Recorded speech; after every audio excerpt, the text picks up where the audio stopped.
Hello everyone, in this video I will show you guys how to assemble an IKEA trial extendable bed frame, following by my user experience and review.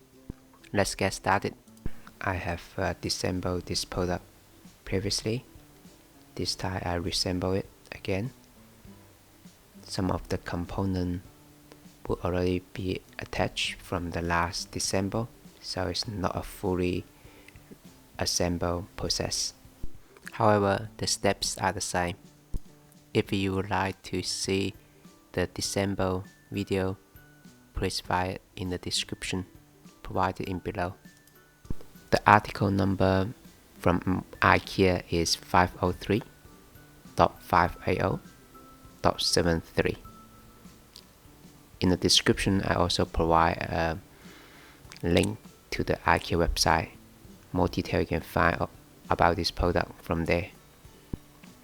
I'm going to assemble it in the minimum length, which is 127 centimeters long. This video is going to play in the 15 times speed, so that you can get an idea how the process all together.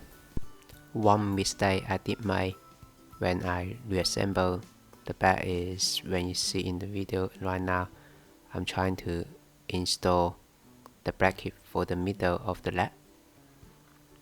The pair of leg needs to be installed to support the weight on the top of the slab.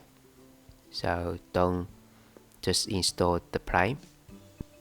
You will see later in this video I discover my mistake and try to install the leg, having a very difficulty process to actually put it back.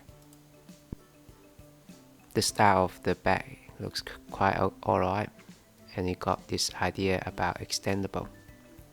It's a great idea.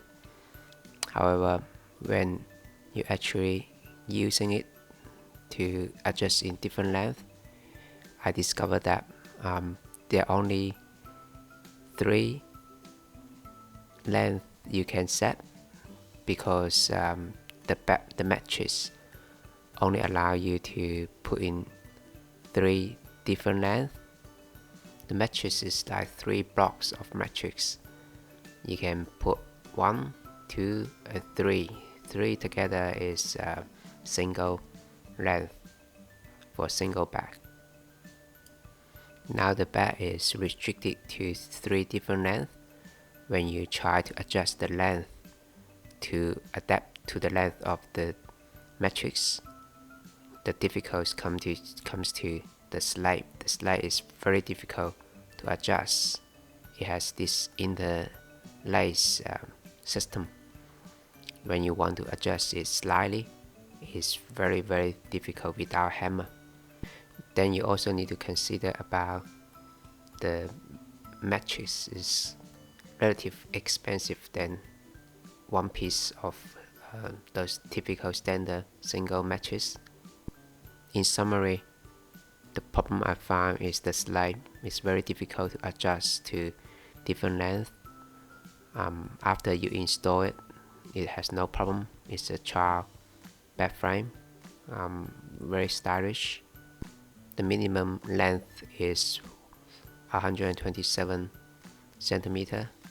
If space is the constraint, and also you want to adjust the length, this product is okay. Otherwise, you would better just buy a standard single bed for your kid and save a bit of the money. My daughter does like it, given the fact it's a very cute little bed. Hope my experience can give you a bit of help to make your decision of buying this bed or not. Thank you for watching.